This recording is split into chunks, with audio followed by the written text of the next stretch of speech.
Welcome to Creative Evolution, the show that gives artists a real plan for a long-term career. I'm your host, Josi J.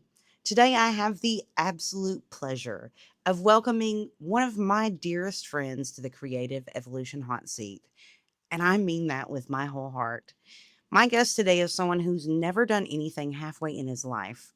He got his first guitar at 13 and spent hours under headphones teaching himself in secret, because in his household, music had always carried an allure that he could not explain. Not just something he loved, something forbidden, something they kept trying to skip past. And the more they skipped it, the more he had to have it. His cousin's girlfriend smuggled punk rock CDs to him. His parents confiscated his white clothes, his band shirts, and even his shoestrings. And none of it worked, because 20 years later, he's still doing the thing and he cannot stop. But underneath all the humor and the chaos and all the Nerf guns in the bunk and the banana costume stories, there's something that this man said that I haven't been able to shake since we sat down together. He told me that if he has one purpose in this world, it's to entertain, to give people a brief distraction, to be a relief for the world, even if only for 30 minutes at a time. And he keeps Narcan in his guitar case just in case someone in those 30 minutes needs more than just music. That's who Mandy Wilson is. That's why I'm honored to call him my friend, and that's why I can't wait for you to hear this conversation. Remember, talent gets you the gig, but professionalism keeps it. Let's start the evolution. Can we do it?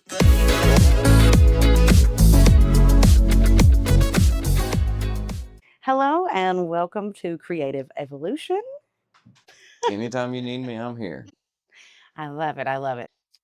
We'll just dive right in. So, your dad is also a musician. What was it like growing up in a musical household, and how did that shape who you became as an artist? Music was always like a fascination for sure, but I kind of felt like I had a weird gravitation to it that maybe the rest of my family members didn't always express that they had. I was the kid that would ask mom to tell everybody to shut up and turn the stereo up if a good song was coming on. And so I remember several like vacation trips, especially with like my older brother and cousin in the back seat and them going, because they had to be quiet for 3 minutes so I could get my music in. And then the song would be over, the radio would get turned down, they'd go right back to talking, and I would be sitting there like, well, wait a minute, time out here. There's no way the sports ball team is more impressive than Cyndi Lauper. Like, did you not hear what I just heard? Like, what's going on here?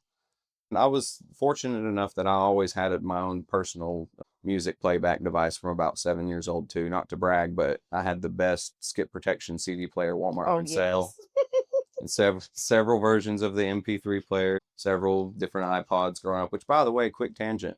Shout out to the iPod because they had this feature to where if you to try to keep you from having music that you didn't pay for. What a concept that is.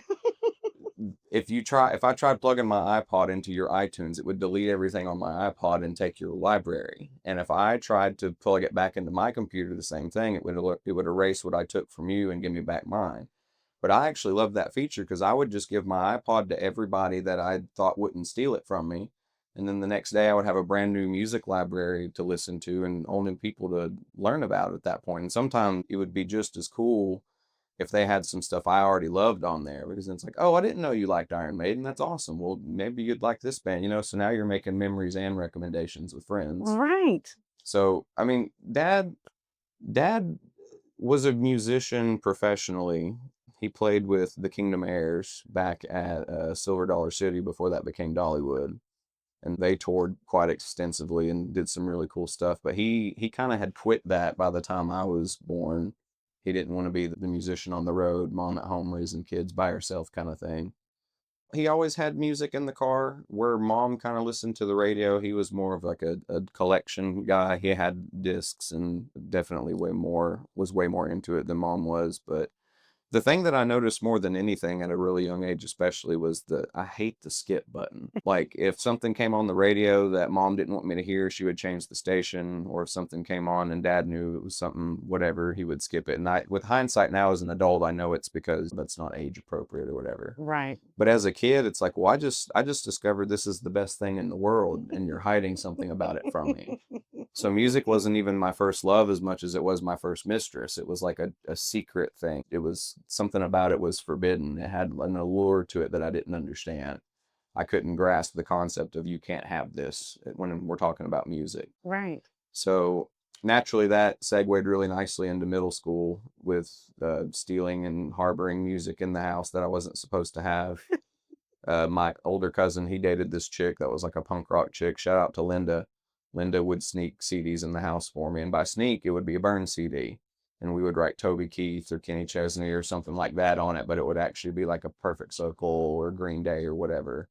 Because they had their own CD collection. If they saw me with a disc that said John Michael Montgomery on it, they're not going to take it and listen to it. They have their own disc to spin. Right. So music was always like this kind of a secret thing.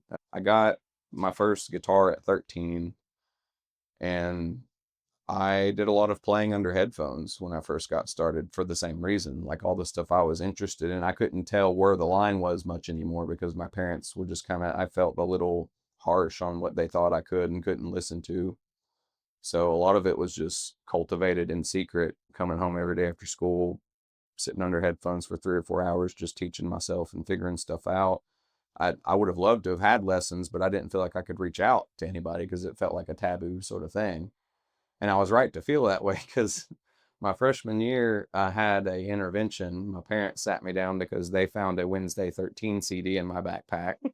And one of the tracks on it was Your Mother Sucks in Hell, which, to be fair, is an Exorcist reference. It's not vulgar purely for the sake of being vulgar. They took away all my black clothes, all my band shirts. I couldn't even have black tennis shoes or black shoestrings. Ah. They took it all away. which all that did was I became that weird kid that changed clothes at school every day. I had Yeah. homies that would bring like trip pants and cool t-shirts, and I would just change in the bathroom out of my polo and khaki nonsense into some real stuff all day and then change back to go home. Like it's always been kind of like a push and pull thing with the household sort of stuff with it.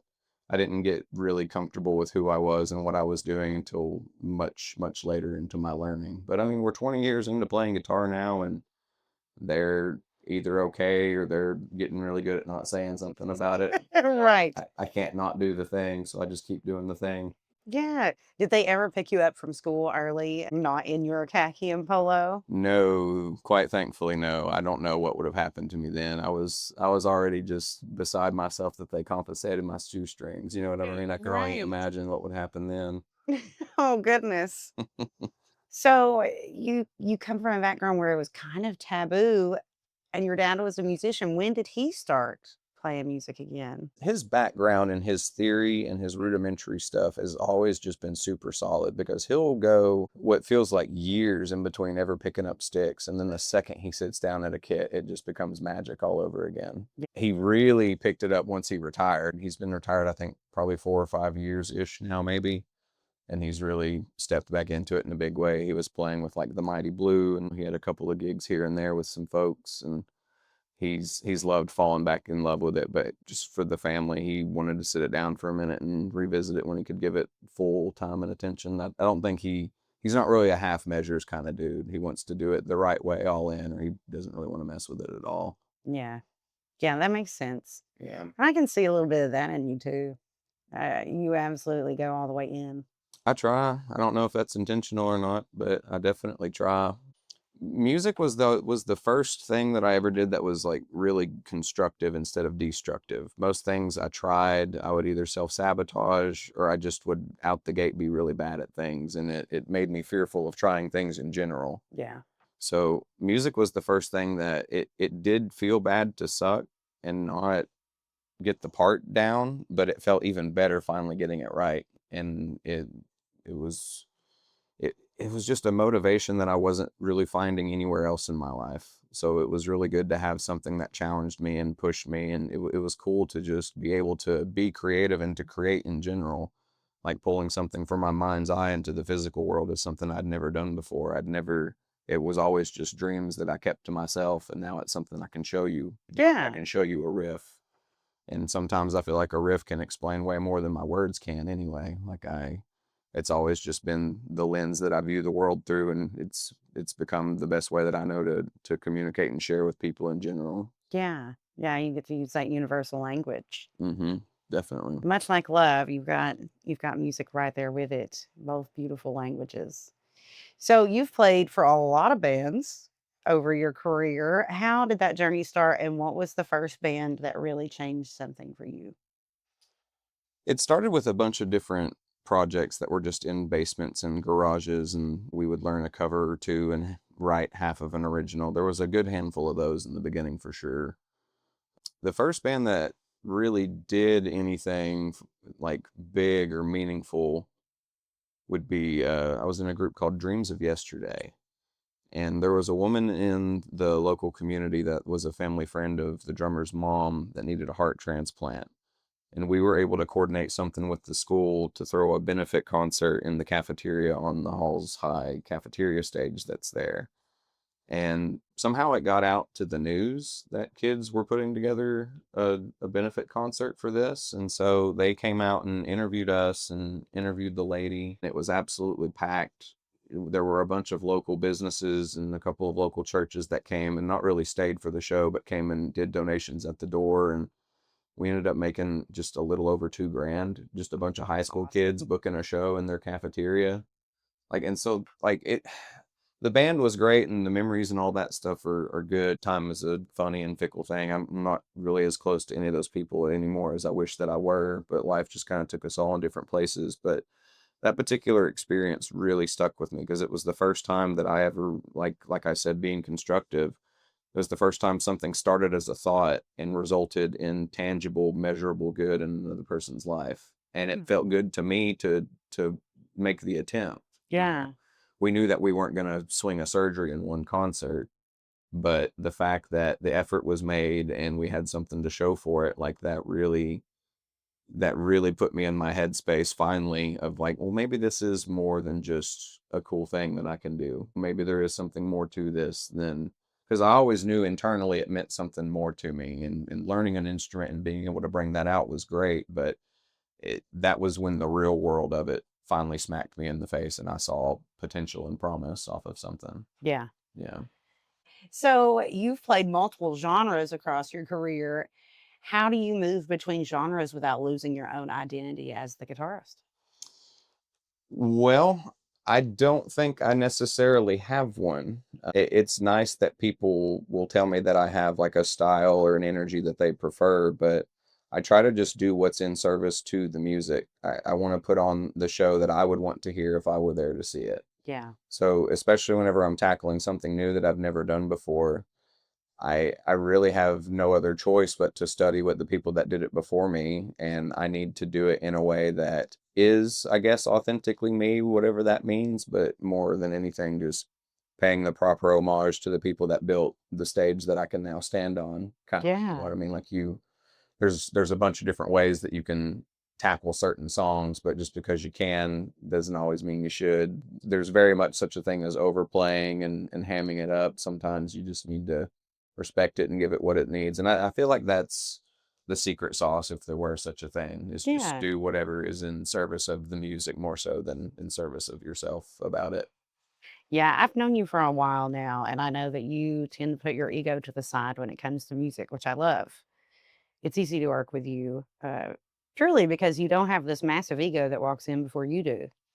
No, I just like doing cool stuff. Like I like having a good time with it, and I think the music does a better job at talking than I do, as I've probably already said. So just going out there and doing the thing, I mean, that's where it's at. I'm all about having the good times. Yeah, and being able to create something beautiful and, like you said, playing homage to those that come before us and that literally built the stage for us. My dad told me this, I'm probably going to butcher this quote, but one of my favorite quotes that he's ever given me was, if you want to catch an owl, you study the rat, because owls eat rats. Right. And that was his roundabout way of getting at, if, like, for example, if I'm a big fan of, say, Avenged Sevenfold, the best way to understand why they write the way that they write and how to do the things that they do, it makes more sense to study who they look up to and who their inspiration is, because that's what got their engine hot and ready to crank out what it is that I'm such a fan of now. Yeah. Sometimes it's helpful to look back a couple of generations and see what set the path if you're ever not sure where the path is heading. And you can kind of, if you don't necessarily know how to make new ground, you can at least take note of the ground that was made prior and Yeah. do the best with what you have. That's so smart. And I love that though. You gotta study the rat. That's brilliant. He probably can't take credit for that. I don't think I don't think he would have came up with that, but he was smart enough to write it down and share it with me. So Hey, I appreciate and that. he used it in the best context. So Yeah, for sure. points for you, Dad. Shout out. So what was the hardest part of your career and what kept you going through it? The hardest part of the career, the fact that I have to do it every day. No, I mean, I've definitely had my fair share of setbacks. I've started way more bands that have ended in ashes, for lack of a better phrase for it. You kind of cut your teeth a lot with people in the beginning. You don't necessarily know who you can trust or who you can work with, especially in the early days. It's like, well, I know a guy that owns a drum kit. I guess that makes him the drummer now. A lot of that happened for sure. Really, the most egregious one that comes to mind is I was in a band. I can't say their name, but a lot of people will know by the story. The singer stole my guitar head and cabinet and pawned it for drugs the day of a show where we were opening up for a international touring act at the old Valerium. Oh my gosh. And when I confronted him about it, his response was, "Yeah, but once we play the show, I'll have enough money to get your stuff back. So I mean, you'll have your stuff back tomorrow." It was just temporary setback thing. And you didn't punch him. Did not punch him. it would only make me feel good for a moment, but then I would have to live with the fact that I hit somebody that was struggling with addiction and fighting way worse demons than what I was fighting with. Like I was out some equipment, but morally he was out way more than I was. So I didn't want to add on to whatever strife he was already going through with his life. Yeah. He was definitely a piece of shit, don't get me wrong, but there was no need for me to make him even more of one or to add more to his plate Yeah, dogpile on him. for sure. Yeah. How old were you when that happened? 20. Oh my gosh, you were so insightful already at 20. Seen a lot of things doing the music thing, especially like a lot of messed up people do have a tendency to lean on art to fight through their demons and to get stuff out. And so traveling in these circles, we've seen a lot of unfortunate circumstances, and we've all been Oh, through yeah. our unfair share of not so great times and fights with things. So like I always keep a thing of Narcan in my guitar case. You just never know what you're gonna run into, and you never Yeah. know who's dealing with what. I've been blindsided by people that I never would have assumed would be and Yeah. are, and there's people that aren't standing with me today as a result of losing these types of battles. So I try not to add. I try to just be a relief for the world. I feel like if I have one purpose at all, it is to entertain, and it is to give you just a brief distraction, if only for 30 minutes at a time. Like that is what I live for, and that's why I'm in love with the performance side of it so much. Yeah, absolutely. So, what's one thing now that you wish you had known from the very beginning? I was really bitter and angry in the beginning because I didn't really have my ego in check. When I was first playing in the Knoxville scene in actual venues that weren't just the cafeteria or a community center or whatever, I was playing to nobody. And I mean like nobody. Like there's a waitress checking her phone, and there's a manager staring at you and his watch because he's waiting for you to finish so he can tip her out and shut down the bar. Like nobody. And I was really mad about that for a whole lot of years because I felt like I was doing all the stuff. I was slutting it up on social media, sharing it, spamming it everywhere I could. I used to bark. Like I used to go and stand outside of concerts that weren't even our concert and just wait for them to let out and just hand out flyers to everybody that was walking through the door, whoever would accept one from my hand. I used to do the same thing at Hot Topic and FYE at the mall. Yeah. I would hand out burn CDs that just had two of our tracks on it just to try to get our music out there somewhere. And there were a bunch of people that wouldn't even accept free music or a free opportunity to listen to music. And that I struggled with that a lot. I was really angry about that stuff. But then I could either sit in that and just be miserable, or I did what I ended up doing, which is just falling in love with the performance side of it and just getting it out. I had to be grateful for the opportunity to be told to turn up for once, as opposed to feeling like I had to play in quiet all the time. Yeah. So I fell in love with performing, and I got used to putting on incredible shows for 2 or 3 people at a time. I wanted them to be blown away by the amount of effort and care that was being given them for only being 2 people in the crowd. Yeah. And I hate to say it, but the secret sauce of it all is just keep finding ways to fall in love with it and staying enthusiastic about it, because there's a lot of days that ain't so great. There's a lot of days where there isn't money coming in and opportunities aren't quite right, and venues are ghosting you when you've reached out to them about booking, and people are rescheduling and canceling 10 minutes before they're supposed to be there. There's a lot of that in this world. So you just got to stay anchored to the thing that you absolutely love about it and that you want to kill you about it, because otherwise it really will start to slowly kill you. It really will. Like And this is the worst job in the world to have if you hate. Like if you think a teenager working the fry cook position at the McDonald's hates his job, miserable musicians are some of the worst people I've ever had to deal with. People that yes. absolutely hate their position that they're in, because this is hell if you don't like it. Yeah. Oh, yeah. If you can't find the love in it, like you said, that secret sauce. We've definitely met some very miserable people that you can tell they've lost sight of what they truly love, and it hampers their creativity. And it's so sad too, because there really is something to be liked or digested from anything anybody has to offer. Yeah. Like I don't think there's a single genre that I just absolutely hate, and I've never come across an artist that I can't find something about it that I appreciate. Right. You know, Yeah. even if I have to dig deep, like there's always something there that's worthy of respect and worthy of listening to. You know? And plus, that goes hand in hand with, we recognize that we can learn from anybody. I think being able to listen to music or look at it through that lens where you can say, okay, there's something in here that I know I like. Yeah, I mean, that's a great way to level up playing too. Like anytime that you can sit down with somebody that's better than you and have them show you something, like it probably took them years to play it so well that you're blown away enough to ask them to show you something.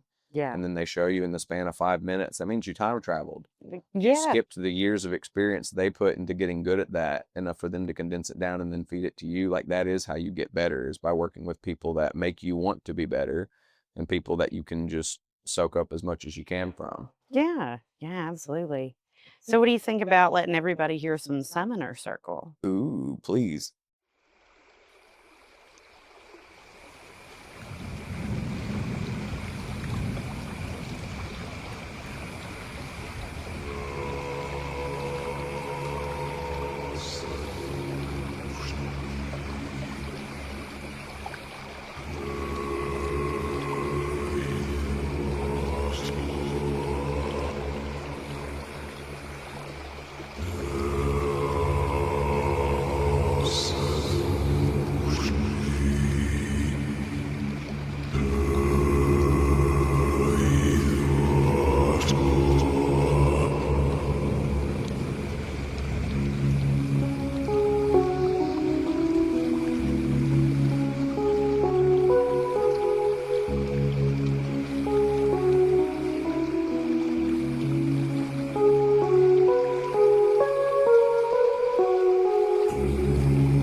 gone away, you don't feel me here anymore. The worst is over now, and we can breathe again. I wanna hold you high and steal my pain away. There's so much left to learn, and no one left to fight. I wanna hold you high and steal your pain. Because I'm broken when I'm open, and I don't feel like I am strong enough. Because I'm broken when I'm awesome, and I don't feel right when you're gone away.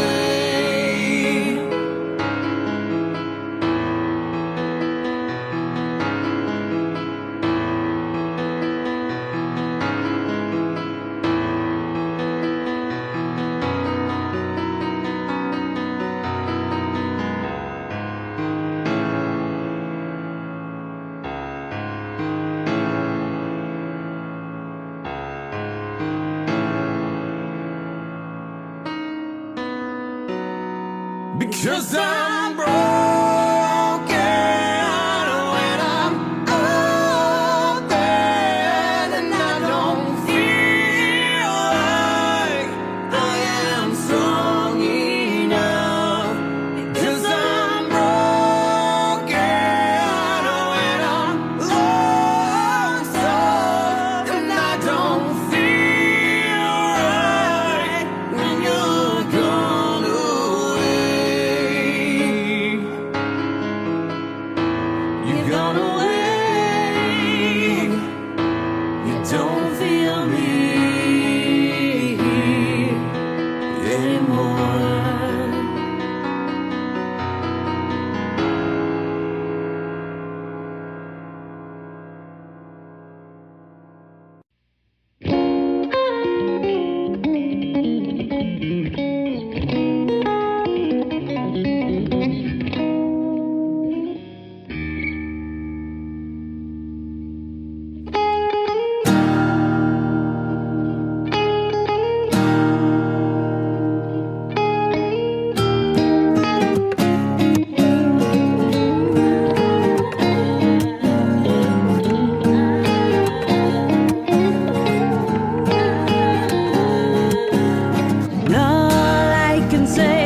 That was Summoner Circle, followed by two very special covers featuring myself, Mandy Wilson, and Evan Thor of Thor in the Reins.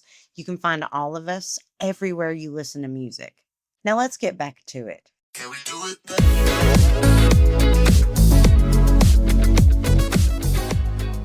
I'm so glad we got to listen to some Summoner Circle and let everybody hear a little bit of what you're doing now. So how'd you get in with them? So I met Herb probably in, I think it was 2013. There's a guy here in Knoxville that owns Wave Transform Studio named Yannick. And Yannick put on a couple of shows in the early days called the Wave Transform Festival, where it was mostly just an excuse to get his band, Gone in April, kind of road ready for some of the tours and traveling that they were setting up to do. And we were playing a show, and the sound guy straight up told me that my equipment was not good and he did not want it on his stage. And he asked if there was any way that I could just run my pedals through the next band's gear. That way he only has to mic up one band's equipment or one less piece of equipment kind of thing. And so that guitar player's gear that I had to go and ask what ended up being Herb. I think I'm like 19 at this point, maybe 19, 20 years old at that, if even that. So here I am just coming up to this guy, nervous as hell. I've never even played through a half stack before. Like I just wasn't at that level yet. And I was like, hey man, I know you don't know me, but is there any way I can play through your rig tonight? Hey, is that okay? And he dropped whatever it was he was doing and walked me over there and said, okay, this is how you turn it on. This is how you get from this to this. I also have this if you want to use it. And just sweet as could be, just he treated me like I was his own bandmate, having never met him. Yeah. Herb has always been the captain for my whole music career, even when we weren't doing stuff together. Anytime I wasn't sure or had questions about a contract or questions about promoting or just anything, he was my North Star for a lot of stuff just because he's really approachable, he's really intelligent, and he's all about this life and wants to share and see other people succeed in a genuine way that I don't know many people are. So I've known Herb, thankfully, for years from that relationship, and I've always had a passing fancy for Summoners. Like we didn't get to play a whole lot of shows together just from genre differences, but I always kept tabs on what he was up to, and the circumstances just aligned at one point when I was working for promotion. They came in to do a live session there, and I was engineering that day and got to meet the band in that capacity. And the timing just worked out in such a way that there was a European tour that they were fixing to go off on, and their guitar player at the time wasn't able to go. And they asked me just completely out of the blue if I would be down to do it, because I have a history of saying yes, whether I can or not, and cramming a bunch of material in, make stuff happen for people. And so we did the thing. I started going over there, doing double duty with my own band's practices, and then going to their band practice, and did that for a couple of months. And then before you know it, I'm on an airplane over to Europe with the boys, 18 shows in 18 days. Come back home. I think it was 2 years later ish, roughly. I was in between projects, and they pitched it to me again, and I couldn't help myself. I wanted to say yes. I wanted to do the thing again. So here we are. Oh, yeah. So you told me in the last interview that no one else got to hear. You told me that you got to be on this what double-decker bus, a tour bus? Yeah, it was a crew of 23 people, Oh my all on one bus. The upstairs was all bunk beds, and so that's where everybody slept. Downstairs had a couple of captain style chairs and a couch or two. Yeah, it was pretty insane. We had two full-time drivers. That way none of us had to worry about navigating in a country we'd never been in, and we were always moving. We always either just woke up in the town we were supposed to be in that day, or when we woke up we were just an hour or two shy for the most part. Their scheduling was impeccable. And obviously it's a lot easier to shuffle 5 bands worth of gear around when you've got 20 plus people crew all at the Right. same place.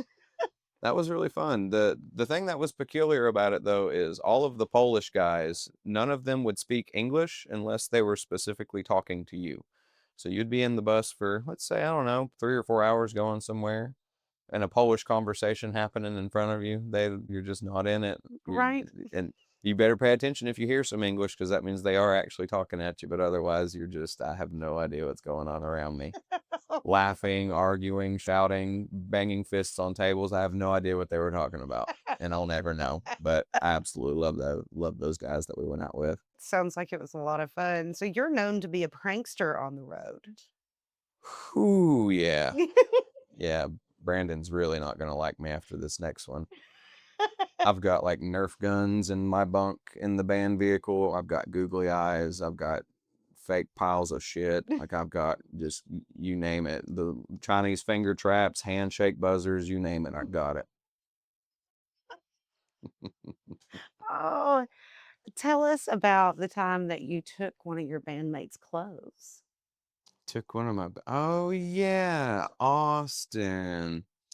So Austin very rudely took a shower the night before in the hotel room and used all of the towels for his one shower. And I don't get mad, but I do get even with folks. So the very next day, we were at Planet Fitness to catch our shower for the day there. And while Austin was in the shower, we took all of his clothes out of the locker. But I did, because I'm not heartless, I did leave him a banana costume. The problem is Austin is like 6'2" or 6'3", and I am not. So my banana costume didn't exactly fit the behemoth that is Austin. So he walks outside to where the rest of us are, cameras out at the ready naturally. But he's wearing it like a dress from the bottom up, only covering his delicates, walking through the parking lot with the banana costume on. And then all was forgiven for the towels. We were on even playing field again. Oh my gosh, just sheer madness, I'm sure, in the best way. Oh yeah. I mean the road is tough. Stuff goes wrong, stuff is expensive, stuff doesn't always meet expectations. Like there's so much that happens, and it really quickly it turns into being work, and I don't like working. Right. So you gotta have fun with it. A little bit of chaos. I try to be everybody's little brother. You know what I mean? Like I want to be just annoying enough to keep a smile on your face, and just do whatever I can to make the day a little bit easier. And plus, I get bored, so it's nice to entertain myself. Right. with with Nerf guns, of course. Mm-hmm. Naturally. So what does being a working musician actually look like financially? Well, you spend way more than you make, from my experience. Isn't that the truth? But I think the more you do it, the better you get at negotiating for yourself and kind of arguing for yourself. A lot of places you kind of have to show them and prove to them that you're somebody that can fill their room and can do all of the things. And we always we always walk with the best of intentions, but the return isn't quite what we all probably would like for it to be, I would say. But it's kind of we're at a point where, generally speaking, our music is just reinvested into itself infinitely, and I mean, like, that's just the best way to get us down the road to the next venue, just putting that money towards gas. And obviously we reinvest the merch into getting more merch.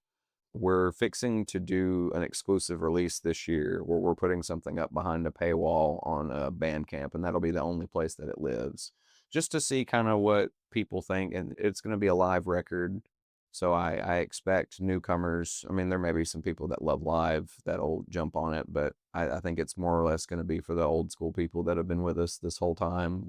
It's older songs on the live release, so we're gonna try and see what that's worth in the marketplace, just as a standalone piece of content. But overall, like, this is gonna sound like a cop out of an answer, but I don't factor it into my budget. I don't look for it, and I don't expect it in any way. Like, I Yeah. always go in just looking for the party and looking for the good time and the experience of it more than anything. Like, if anything, I'm shocked when money is handed over at the end of the night. Yeah. Even though you shouldn't be shocked, everybody should be paid for their labor. But like, if you go in just with the art forward, I think it just makes a better time for everybody all the way around, and the money just becomes a happy accident at the end. Like that a lot. So with this band, you told me previously that your bandmates in Summoner Circle, they're almost like surgical and methodical with how they write their music. As I imagine it's the same with their finances and how they reinvest. We definitely try to be. Like we've done some really cool stuff, and cool stuff is unfortunately expensive. I don't think that there's necessarily some kind of secret in the sense of like how we're moving and shaking through the industry. Like, unfortunately, the reality is a lot of stuff is pay to play. Bigger opportunities and stuff generally are now buy on based. Yeah. Managers cost money. Getting to and from the venue, obviously, in gas nowadays is incredibly expensive. Insane. So there's always somebody looking to take a little bit of something from it. But I think for the most part, we do fairly well at keeping the whole thing afloat. And there's never really it's never a point of stress in the sense that we're arguing at each other about it. We all just kind of understand the nature of the beast is what it is. And Yeah. it's just accepted that the bulk of the money that we do make just needs to be reinvested into doing the next cool thing, because there's always something cool around the corner that's also going to be expensive. Yeah. Yeah, absolutely. You're preaching to the choir on that one. Mm-hmm. Especially our bus is diesel. Yuck. It cost us like $400 to get us down to Atlanta and back. Yeah, you know how jealous I am of the Q Boys for being a 3-piece? They don't understand the troubles of a 6 and 7-piece band out here trying to make our way in the world. It's so tough because we travel with 7. There's 6 members, and we always bring our sound guy. Yeah. So cramming 7 people into an Econoline van to drive to California and back like we are later this year. There's a lot of smells that happen in that van, Absolutely. and most of them aren't great. Oh, yeah. You're smelling each other the whole time, and you're squished in a van. Mm-hmm. Absolutely squished. Very intimate. Oh my gosh. I hope it has AC. Most of the time. But really, like, at we collectively don't like the cold, especially our drummer. So we pretty much like torturing ourselves with touring when it's hot outside. Oh, yeah. Thankfully this year it'll be another fall tour, but generally what we do is we pull into like a truck stop at night, open the doors, roll the windows down, plug some fans up into some batteries that we have. Like, we bring 2 generators with us, and you just hope for the best and know you're going to wake up a little sweaty. Yeah. It is what it is. That's kind of that's been our formula here recently that works the best. Is we hit Planet Fitness while we're traveling and use that for showers during the day, and then at night just parking at the truck stops. Because I mean, there's a lot of for people that don't travel like that, there actually is like a small community of parking lot people. There's all kinds of random folks that travel the country and find themselves sleeping at truck stops at night. So you meet some fun characters that way, but it's not as sketchy always as you might think. Like, my mother is terrified when I tell these stories because it sounds scary to be out and about like that. But there's like a weird unspoken respect among campground and parking lot people. Yeah, there really is. And you're right when you say you meet the most interesting people in those places. Yeah, the last time we went out, God, this was so funny. So everywhere we go, when you see a van, and so I don't fault people for making the comment, but anytime we pull up to a Buc-ee's or to a truck stop and you see the van door slide open and 6 dudes step out looking the way that I look, the number one question we always get are y'all in a band? It never fails. Well, I guess we are a band. But on this most recent time that we went out, we got out, we were doing the thing, all walking in, and there was this lady that saw us coming, and we look at her and she starts smiling, and we know it's coming, and she goes, plumbers. Thank you, kind lady. She was so good. And she ended up being some kind of world record holder for women's BMXing. That's awesome. She was also traveling. She was on a tour herself, going from track to track with her bike, and was doing, I don't know if it was jumps or if it was derby racing or what it was that she was doing, but she was some kind of high-ranking world record holder for women's division BMX. It was cool. That's awesome. You never know who you're gonna. That's what I'm saying. You never know who you're gonna run out to. There's a lot of people that have road lives. Yeah, exactly. And that's so unexpected too. Like, you don't expect some random woman at a gas station to be like, oh yeah, I hold this title with BMX. Oh yeah. Yep, they need gas too. They do need gas. But yeah, her timing couldn't have been better. Just plumbers. Yes, plumbers. I love it. What has been the biggest changes in the music industry over the course of your career, and how have you adapted? Biggest changes I would say was like it to a certain extent. I guess it depends on what day you ask me. Some days I have a better headspace about it than others, but I would say it feels like we're getting a little carried away with some of the capabilities that social media has allowed us. And I feel like sometimes we are getting kind of away from the music itself a little bit. Yeah. A lot of people want you to be something that they want you to be a brand, they want you to be a product, they want you to be all of these words that we would never ascribe to ourselves in a million years, but because for whatever reason this is a business, we have to treat it like a business from time to time. And I mean, I didn't become a guitar player because of my just boundless ambition and work ethic. I like loud, pretty noises. You know what I mean? Like I didn't Yeah. really want to make a product or to think about marketing or any of that stuff. And they're such a necessary evil, and everybody is doing it. And what's worse is you're not even just competing with musicians, because like if I pull out my phone right now and go to Reels, I'm going to see a cute cat video. I'm going to swipe up. I'm going to see a clip of Josie J. I'm going to swipe up. I'm going to see some dude fixing a pipe that I don't have the tools for.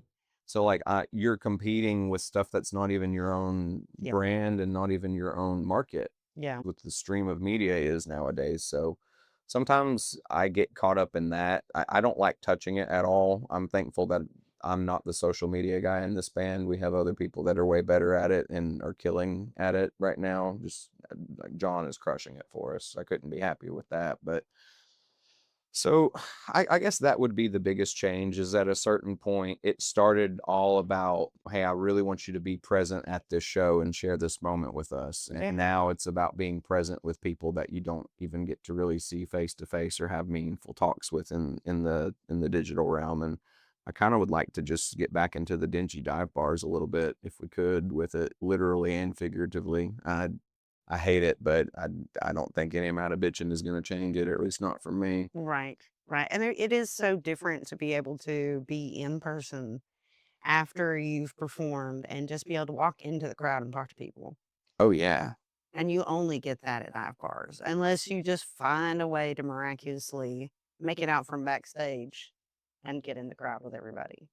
Yeah, and that's really where that's where the real FaceTime and stuff is happening for sure, because like people have made the comment to us like, "Oh, you guys aren't really what I thought you were going to be." And it's like, "Well, yeah, because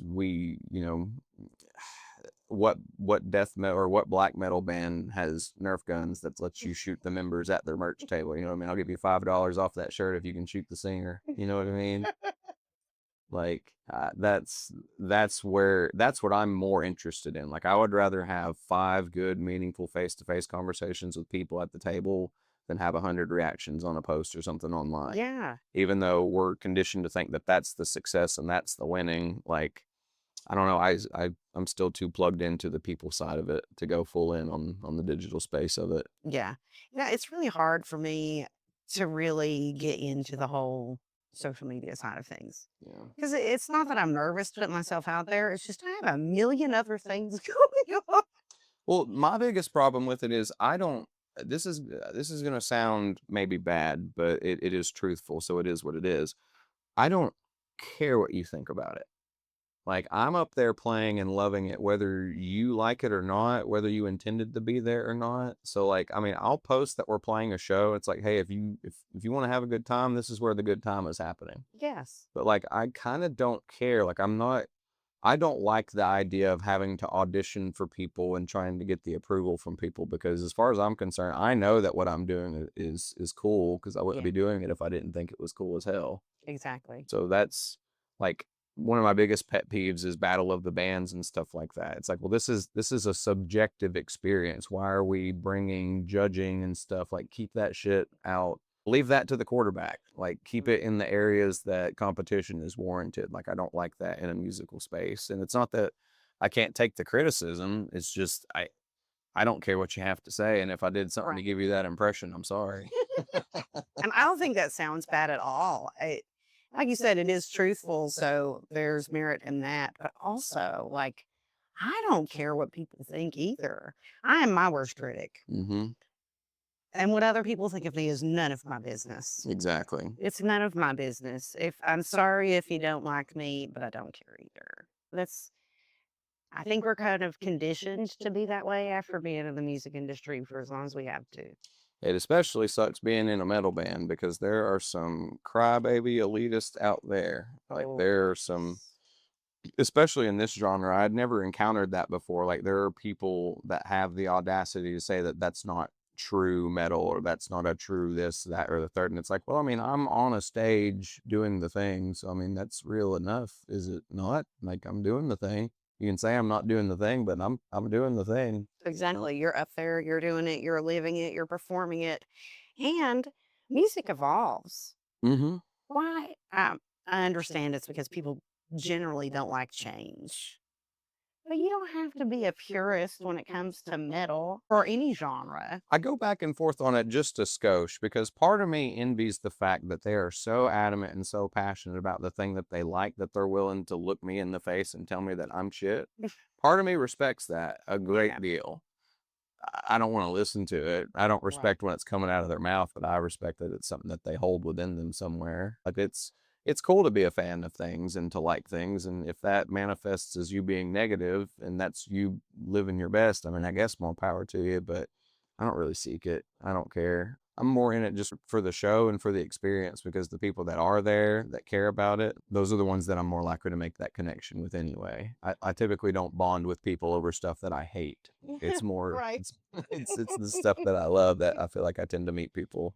Yeah, well, unless they also hate the same thing you hate. Then there's definitely some bonding that happens there. That is very true. I've definitely bonded with some people over my hatred of Burger King, so I guess that's true.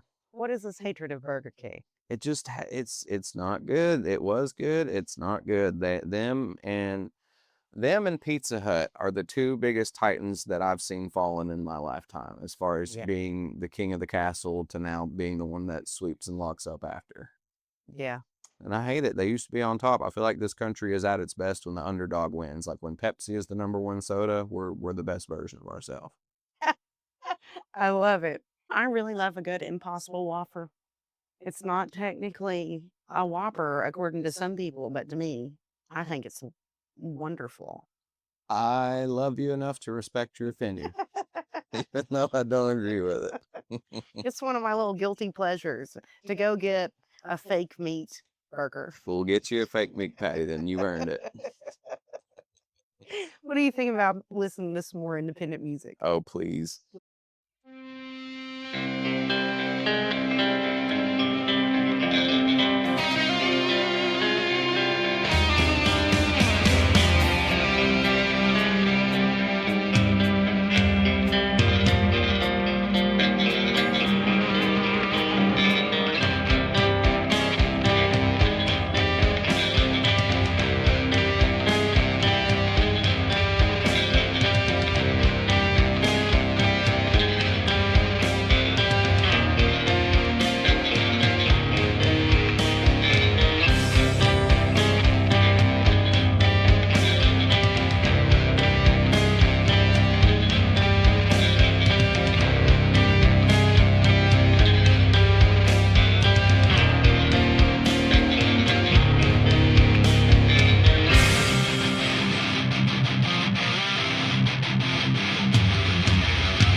like it. You're against it. You're victimized. Blinded by the lies. Can we even be ourselves? Following, we're not thinking what. People, we must rise. Realize they are twisting our minds and fighting till we run to the top.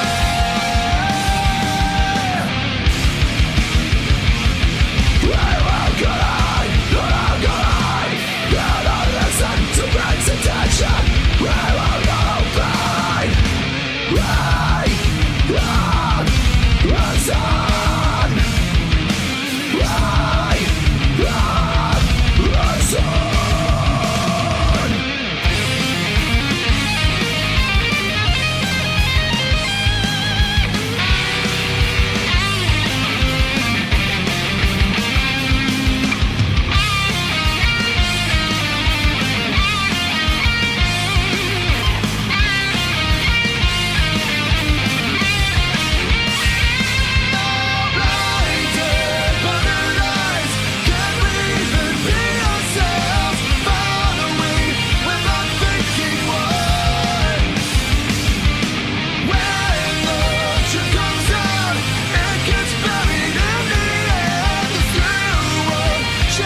Can we do it?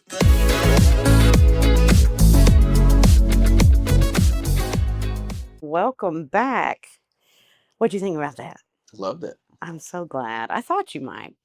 So, you've had a long career with a lot of bands behind you. How do you keep the love for music alive after all these years? I'm not scared to burn it down and start over when I'm in a position that it's no longer serving me or serving my interest or serving my initial spark for getting out and doing the thing. And unfortunately that manifests in a couple of different ways, and it often manifests in quitting bands and hurting feelings and damaging friendships and the like. But I mean, like for me, like this comes from such a personal place that whenever I get in such a headspace that it's just not working and it's not serving, it does shift into feeling like work again. Yeah. And it's really hard to get me to do work. So like Right. it becomes a bit of a challenge. I'm always on the prowl for new music. Finding new stuff always keeps me amped and energized as well. That way I don't sit on stuff for too long. My favorite game, and I started doing this in Europe because I don't know where the idea came. I just did it one night and it had great results. Anytime I'm at a venue that has a bathroom that's plastered in band stickers, I always look for the one that catches my eye, that either has the funniest logo or has the coolest logo or what have you. And then I look them up online and start following them. Yeah. It started, we were at a venue in Austria, and there was this great sticker for a band called Hans Laser Alien Slam. And the first song that I looked up by him, it's a song about lifting weights and pumping irons in the gym, and he does Arnold Schwarzenegger impressions and quotes throughout the whole song. And it's like slam metal mixed with 80s synthwave about Arnold Schwarzenegger getting ripped and pumping iron in the gym. I didn't know if that was just because it was an Austrian band. Maybe all Austrian people write music about Arnold. I don't know, but like they were so fun, and I was so just blown away by such an abstract pull that I was like, I should just do this everywhere.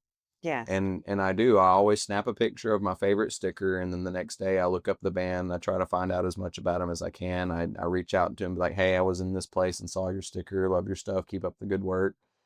And I always try to find new things to get the old wheel spinning. You know what I mean? Yeah. Restlessness is the biggest enemy. I just can't land in a situation where I feel like I'm in a rut, because I get really cagey when I feel like I'm in a rut. I think a lot of us, I won't say all of us, but I think a lot of us do. Yeah. That is something that we have to keep in check, even in our own projects. Oh yeah, it definitely takes a discipline, because some days just picking up the guitar is the hardest part. Yeah. I know I know once it's in my hands and I'm comfortable, I can sit and jam for hours or learn whatever it is that I'm working on or write or whatever I need to do. But some days the hardest part of all that entire process, is just making myself sit down to do it. Yeah. And it's weird because I absolutely love it, but there are still those days where I just can't do it.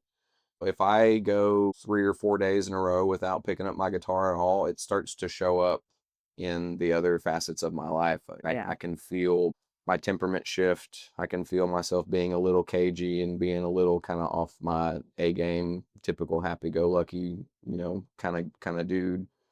So I really have to practice. God, what's the best way to put this? I think the best way is everything in moderation, including moderation. Yeah. I have to know when not to dive in too much and go too hard in the paint, or else I will get burnt out. But I also have to know when vacation time is over and when to pick it back up and get back to work. Yeah. And that's the hardest part. because getting stuck in either mode can absolutely destroy you. Right. I don't like who I am when I don't play guitar, and I'm kind of a dick whenever I'm too focused and too zoned in on something and won't let anything else enter my tunnel vision. Yeah. You know, so there really is a lot of balance there. Yeah, I know how difficult that can be. I have noticed that if I don't sing, like we rehearse twice a week, which you know that. Us too. But there have been some weeks where we haven't had rehearsal. And I feel like just in that week, I'm like, gosh, I haven't sang in a month. You know, even if I'm singing in the shower or even if I'm singing in the car, Yeah. I'm not actually singing. I'm not performing. And I've realized how much of an impact that makes on me and my entirety, my whole personality if I don't get to perform. My theory is whatever it is we tap into headspace wise to be able to do this, I think is like the better, more ideal part of who we are. And whenever you're away from that, it's like being away from a friend a little bit. You're not Mhm. tapped into, you know, I think our gifts are, you know, one of the better qualities about us, or at least for me, you know, I think music is the only thing that I do right in the world. Oh, So like whenever I unplug from that, even for, you know, extenuating circumstances like a vacation or just a really stressful week at work or just scheduling conflicts, even if it's just a temporary kind of a speed bump, I feel different when I'm not locked into whatever the majesty is of creation. You yeah. know, I don't claim to understand it, but I do understand what I'm like when I'm without it, and it's not very pleasant. Yeah. Yeah. Because we're tapping into the ether a lot of the times. Definitely. I think we're tapping into the ether because sometimes you just feel it with your entire body. Every fiber of your being you feel when you tap in.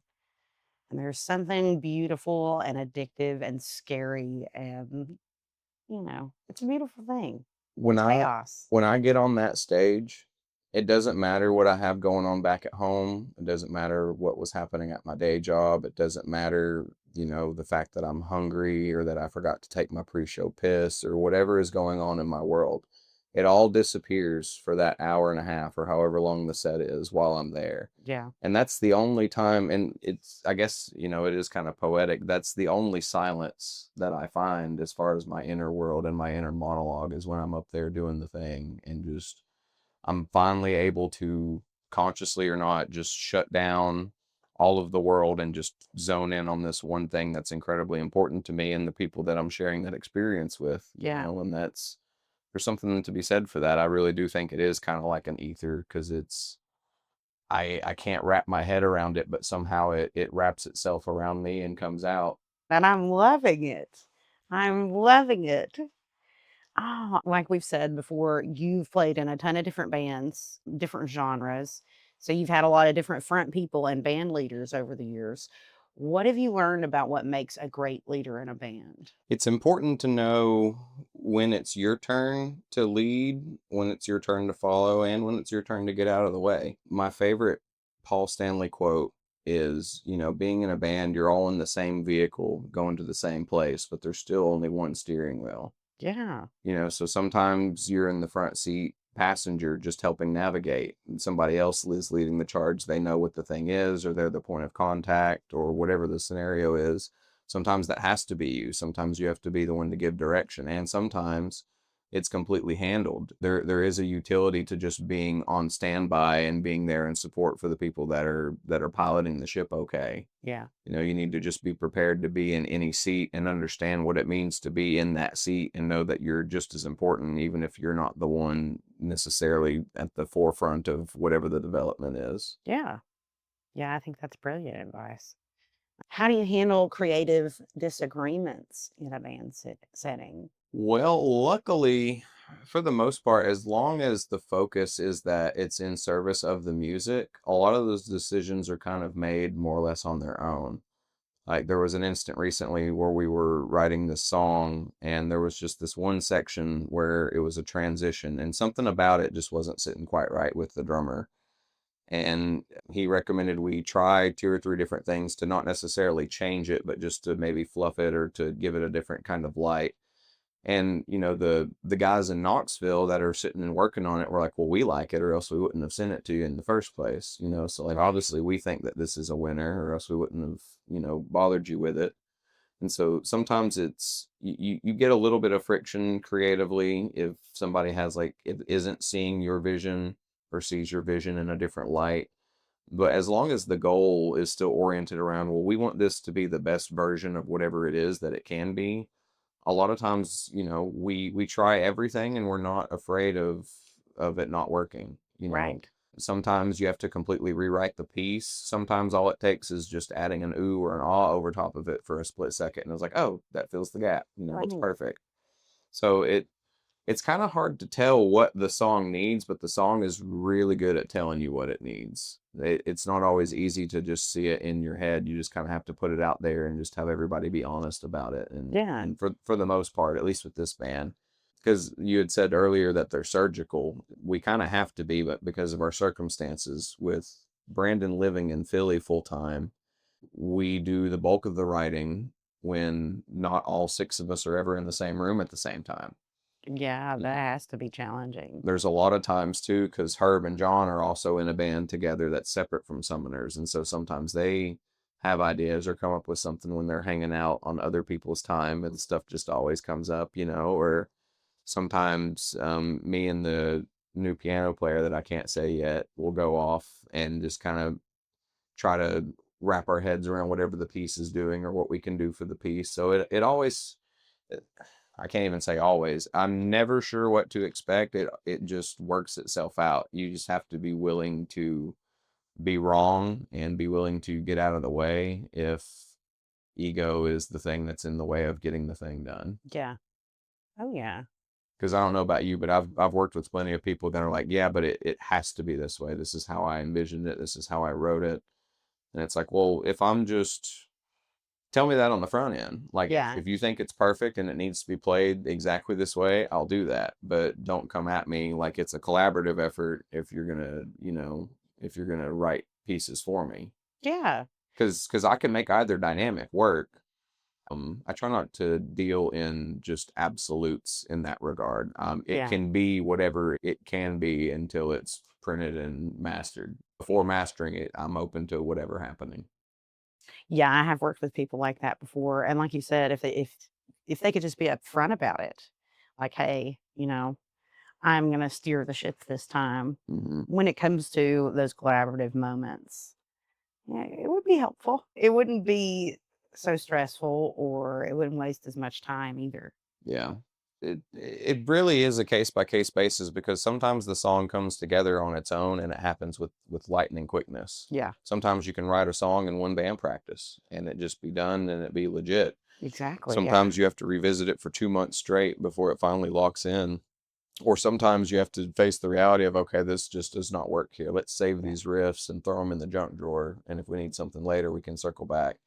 Because luckily we work entirely in the box whenever we write. So every time we have an idea, we're immediately recording it and dissecting it, and people are throwing their pieces on it instead of jamming it in the room and feeling it and letting it kind of naturally turn into something. We're kind of test tube babying it a little bit and Yeah. poking it and prodding it in a way to make it work. And as a result, if we like something but it doesn't work, we have a an actual junk drawer folder in our Dropbox. Right. So like, hey, this is a 22-second riff in the key of whatever, if we are ever in this territory again and just need something, that's here. Yeah, that's really smart. Mm-hmm. Back up your files, folks. Always. Put it in Dropbox, put it in iCloud, put it on a hard drive, put it in all the places so you can find it later. But that's a brilliant idea, having that kind of junk drawer. So you can just pull that out whenever you need to. That's really smart. It's so helpful too, just being able to, I mean, because we're in the age of technology where it's available, you should just use it. Like, even on my own time, I've gotten to the point where if I'm just practicing guitar at home, I've got my DAW fired up and I'm plugged into my computer playing through my amp sim, as opposed to like an amp on the couch. Because if I accidentally write something, which is typically how my writing happens, is by accident, it's already there and I can record it there in the moment. Yeah. You know, like there's this really fascinating thing on Netflix. It's 3-2-1 McCartney or McCartney 3-2-1, something like that. It's Rick Rubin sitting down with Paul McCartney. And I tell everybody this, so if I've told you this before, I'm sorry. But they go through old Beatles tracks and Wings tracks in the studio and listen to stuff in solo. And he talks to them about the process of writing, you know, some of those legendary pieces. And he says it as plain as day, because Rick Rubin was hinting at, well, you know, what was the secret to writing so many hits and doing the things that the Beatles did to change the world? And he goes, well, back in the day, we didn't have recording devices. So if you woke up Monday morning with a song in your head, it had to survive until you went to the studio on Thursday, or else you showed up to the studio Thursday with nothing in hand to record. Yeah.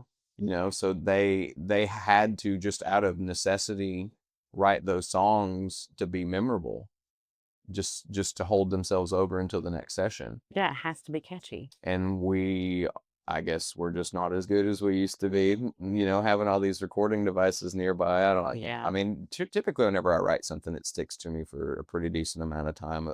I've forgotten way more than I remember, for sure. But yeah, I've just, ever since switching over to this format, I've just tried to adopt it for any and all activities. If I'm doing something, I'm recording it just in case. I might mess up and do something cool. Which I'm sure that happens a lot. Oh yeah, because you're always doing cool stuff. I tried. No, you do. Thank you. You're welcome. What does the East Tennessee music scene mean to you, and what do you think it needs more of? Venues. We don't have enough homes to share what we make with people anymore. A lot of places have closed down, you know, and I'm not trying to throw shade by any means, but with a band like yours, for example, you probably wouldn't have as hard of a time getting a Monday night show somewhere as, say, Sumner Circle. People don't want to necessarily hear all that on a Monday. They're still recovering from the weekend. They've got work the next morning.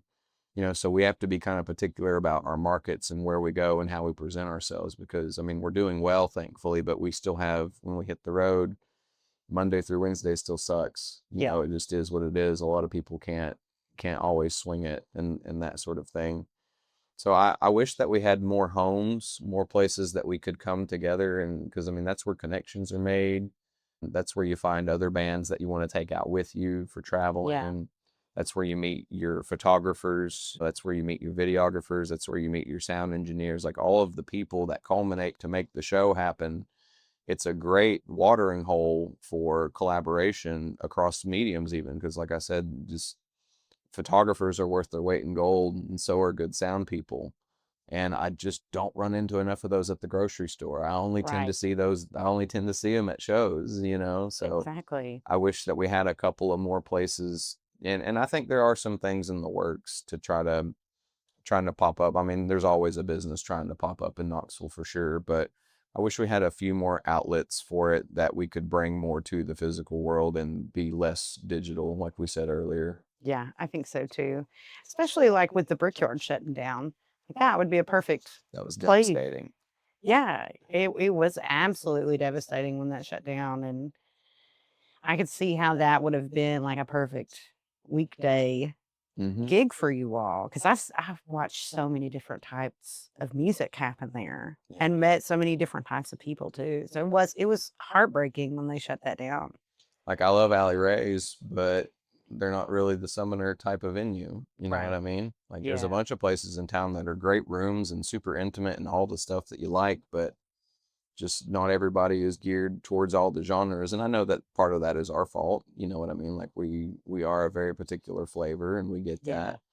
But I just, that's what I would think. I think the community is super solid. Everybody that you run into and talk to is really open about what they're dealing with and what they're looking forward to and what they're working on. And, you know, because back in the day, whenever I first got started in the Knoxville scene, like, it was very much a good old boys kind of club. Like, if you weren't in the pocket of the local promoter that more or less monopolized every venue in town, you weren't playing shows. Yeah. People weren't really sharing, oh, well, yeah, we booked this gig by talking to this guy. He's actually sitting over there at the bar, go talk to him. You know, people wouldn't share that kind of stuff with you. Yeah. It was very dog eat dog, because there was some venue scarcity back then, a little bit, you know. Oh, yeah. But nowadays, I think it's healthier than it's ever been in the sense that people are showing up to shows. People are all about it. They want to help. They want to share resources and information. And that part of it is great. I just wish we had a couple of more watering holes for it.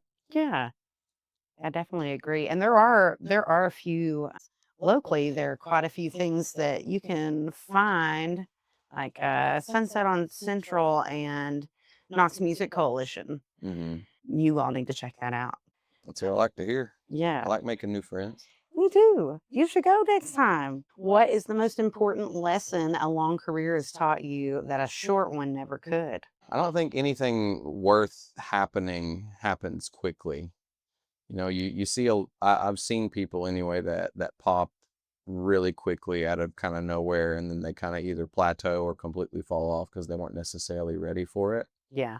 I think had I not spent so many years playing to nobody and just learning to love the performance and enjoying the experience for what it is, I think I would have, you know, like if I had started off getting that validation that I thought I deserved right off the rip, I would have never had the humbling experience of being told that I need to do better, or that my gear could be better, or that any of the things that needed improvement. You know, like I think that kind of helped me not necessarily develop tough skin, but it did make me more realistic about kind of how I was presenting and who I was and how I was rubbing people. And so I think I actually needed that piece of humble pie really early on to help me kind of set a good expectation and mentality for just playing the game. I really love the way you put that. See, you say that you're not good with words, but I disagree with you. Oh, I'm better with music than I am with words. Well, you're great with words, so you're obviously fantastic with music. I appreciate that. Thank you. You're welcome.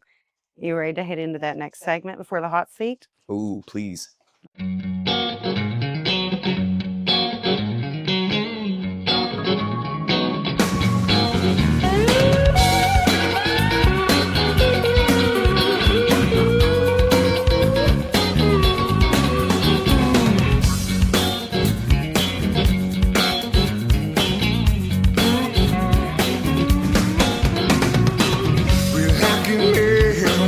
Don't go my way, and I get tired of the games we play.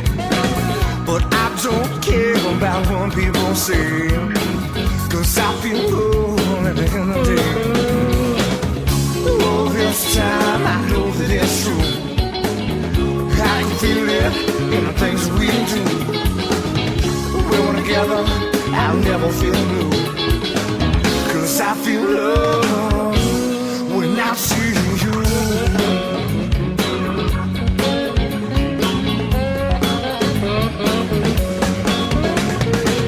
Everything's alright, everything's fine. Being together on the back of my mind. You do your thing and I'll do mine. Days apart, I'm just days of waste time. Oh, this time I know that it's true. I can feel it in the things we do. When we're together, I'll never feel blue, 'cause I feel love when I see you.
out there, and I learned a long time ago. It's not who you are, it's who you know. All this time I know that's true. I can feel it in the things we do. Going together, I'll never feel blue. 'Cause I feel love when I see you. 'Cause I feel love when I see you. When I see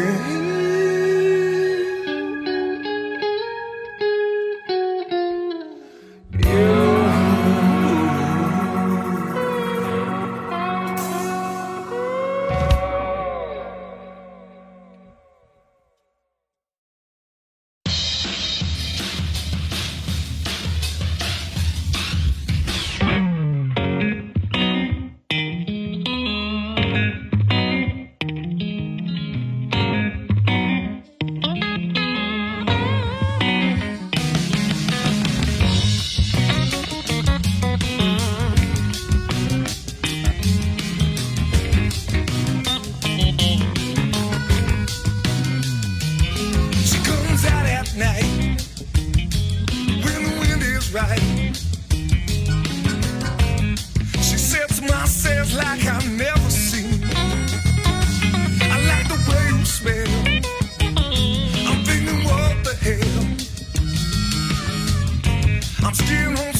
Welcome back. Welcome back. I'm so pleased and thankful and grateful that you came back for another interview. Anytime you need me, I'll be here. I appreciate you having me on. Oh, find you a Mandy, people. You hear him? He's so wonderful. So to thank you, I'm going to put you in the hot seat. All right, let's do it. So for those of you who do not know, the hot seat is a this or that or short answer question game that I play with my guests, and they have to answer as quickly as humanly possible. So, the Virgin Mandy or Mandy Wilson? Mandy Wilson. Electric or acoustic? Electric. Studio or stage? Stage. Playing in a band or going solo? Band, definitely. One genre for the rest of your life. Which one is it? Ska. Ooh, I didn't expect that. I'm a sucker for some horns. The guitarist who changed everything for you. Ooh, guitarists that change everything. Wow. I'm gonna say Captain Herb, honestly. Captain Herb. Mm-hmm. Hello, Captain. The song you will never get tired of playing. Ooh. Pure Imagination from the Willy Wonka movie. The song you wish you had written. Anything Meatloaf is beautiful. Absolutely. Top 5 bands. Amy Winehouse, Sam Cooke, Celine Dion, Michael Jackson, Green Day. What a broad range. You're so eclectic. So, what did your dad teach you about music that nobody else could have? Dad taught me more than anything, I think, is just fundamentals, rudimentary, and doing what the song needs as opposed to what I want the song to have, I think. Not overplaying and really appreciating the pocket. Great job, Dad. Great job. Mm-hmm. So, what is the single most important piece of advice you could give an independent artist who is trying to build a long-term creative career? Don't forget to maintain your relationships that help sustain your success, whether that be with your significant other, relationships with your bandmates, if you're doing it in that capacity, any of the people that you work with. Find your crew, find your street team, find whatever your support system is, and abuse them as long as you possibly can. Always remember who it is that is making these things able to happen for you, because sometimes our loved ones take the shaft sometimes. I know we said before that, like, doing this, I've missed out on birthdays, anniversaries, weddings, funerals, graduations, you name it. I've missed it because I had a gig somewhere. Yeah. And while it's great that we have those loved ones, sometimes we do kind of lose sight of the fact because we're so tunnel vision on our success and our endeavors. Just remember to water the plants, take care of the people that take care of you. Yeah, I love that. I love that. Where can everyone find you? Summoner Circle is on all of the main social media whatnots. We're on all the streaming platforms that I know of. Definitely check that stuff out. I have a solo side piece project that doesn't really get just whenever I happen to find the time. If people are interested, that's the Virgin Mandy. Got a couple of things on there, but yeah, just anywhere that has a search bar, you can find us. Yeah. I love it. Well, thank you so much for being here with me today. Thank you, listeners, for listening and getting to know more about Mandy Wilson, the wonderful human that he is. You're And kind. no, I just tell the truth. Check out the show notes. You can find all those links to Mandy and Summoner Circle and all of the independent artists that we featured on today's episode. I want to thank my dear friend Mandy for coming back and giving us another conversation that I know I'm going to be thinking about for a very long time. Mandy's one of those rare humans who makes every room he walks into feel a little bit warmer, a little bit funnier, and a whole lot more honest. And I'm lucky to know him, and I'm lucky to call him my friend. Here's what I want you to take away from the conversation with Mandy. Music was Mandy's first mistress, something forbidden, something with an allure he couldn't explain. And that secret obsession cultivated under headphones, smuggled in and burned on CDs, and protected even when everything else was taken away. It became the lens that he uses to view the entire world. Whatever your art is, protect it like that, even when nobody is telling you to. Do whatever it is in service of the music, not in service of yourself. Mandy's played across more genres with more bands and with more empty rooms than most musicians ever will. And his secret through all of it has been simple: check your ego at the door, do what the song needs, pay homage to the people who built the stage you're standing on, and study the rack. Fall in love with the performance first, before the money, before the crowd, before the validation. Mandy learned to put on incredible shows for 2 or 3 people at a time and be grateful for it. The humility is what kept him going through the setbacks and the stolen equipment and the venues that coasted him and the years of playing to nobody. If you can find the love in it before you find the reward, nothing can take it from you. And his final gift: remember to water the plants. Maintain the relationships that make all of this possible. Your bandmates, your partner, your people, the ones who show up for you when you have a gig on a Monday night, the ones who hold the whole thing together while you're out chasing the thing. Don't lose sight of them in the tunnel vision of building your career. Because at the end of the day, the music is the thing, but the people are the reason. You can find Mandy and Summoner Circle on all streaming platforms and social media. And keep an eye out for the Virgin Mandy solo project wherever you listen to music. I want to give a huge shout out to the incredible independent artists that I feature today: Summer Circle, thank you, Mandy, King's Reign, and Thor in the Reigns. Go check them out, show them some love, check the show notes, and remember, talent gets you the gig, but professionalism keeps it. As always, I'm your host, Josi J, and until next week, your time to evolve starts right now. Can we do it?